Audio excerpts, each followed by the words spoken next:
Vous avez probablement entendu parler de l'application FaceApp. On la voit partout en ce moment parce qu'il y a eu un challenge apparemment. Et donc c'est une application qui vous fait vieillir ou qui peut vous faire un sourire là comme ça.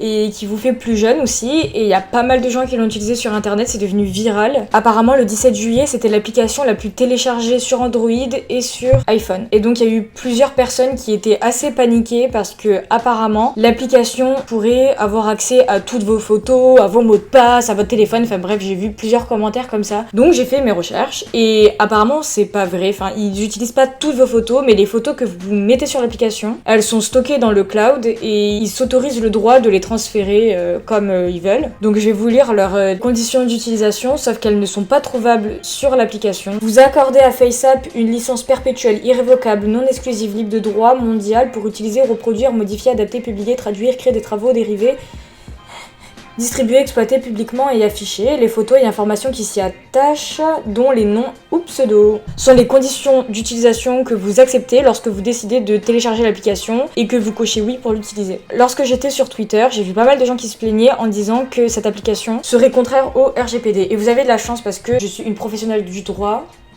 J'avais vraiment la flemme de faire des recherches parce que là je suis en vacances et ça m'avait pas trop manqué. J'ai pas envie de perdre toute ma crédibilité de juriste, donc j'ai quand même cherché le règlement. Je vais pas vous lire le règlement ni rien, parce que sinon ça va être trop lourd, il y a tout le monde qui va se barrer, déjà que j'ai que 80 abonnés. Pour vérifier si un règlement s'applique ou non, il faut regarder 3 conditions. Il y a une condition relative au sujet qui est traité par le règlement. Il y a une condition qui est relative au territoire, savoir si ça vise la zone concernée. Il y a la condition rationnelle loci qui vise l'entrée en vigueur du règlement. Est-ce que il est en vigueur ou non? Moi je vais vous dire ce qui m'a vraiment sauté aux yeux dans le règlement. Ils définissent le consentement comme une manifestation de volonté libre, spécifique, éclairée, univoque, par laquelle la personne concernée accepte par une déclaration ou par un acte positif clair que les données à caractère personnel la concernant fassent l'objet d'un traitement. Donc déjà, je m'excuse papa, maman, ma soeur, ma grand-mère d'avoir utilisé vos photos pour l'application. Mais du coup, si quelqu'un utilise vos photos, on voit que la personne n'a pas donné son consentement. Et le consentement, j'estime pas qu'il soit très clair et express, étant donné qu'on accepte l'utilisation de nos photos via des conditions d'utilisation. Normalement, quand c'est englobé dans un autre document, il faut vraiment que ce soit très apparent. De toute façon, l'objectif de ce règlement, c'est de protéger davantage nos données. Donc je pense que les jurisprudences, elles iront dans ce sens. Donc les données, elles peuvent être conservées sous une forme permettant l'identification des personnes concernées pendant une durée n'excédant pas celle nécessaire au regard des finalités pour lesquelles elles sont traitées.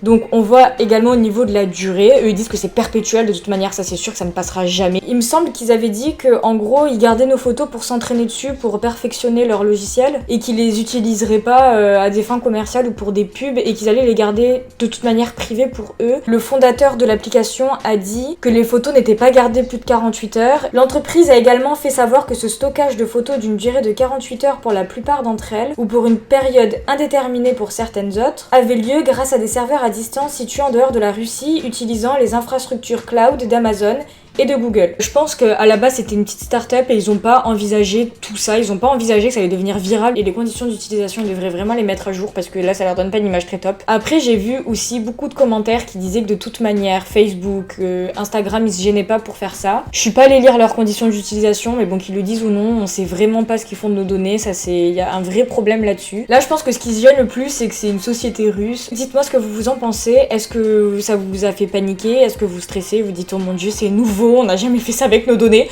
ou alors est-ce que vous dites oh mon dieu faut faire attention c'est des Russes. Je connais pas le droit russe mais je trouve ça quand même assez abusif, mais bon après si eux ils le font peut-être qu'en Russie c'est normal, mais après faut savoir que quand tu fais une application elle serait utilisée mondialement, enfin je pense que c'est le but d'une personne qui lance une application, c'est pas d'être utilisée juste dans son petit bled hein. Merci d'avoir regardé cette vidéo, n'oubliez pas de commenter, de me donner votre avis.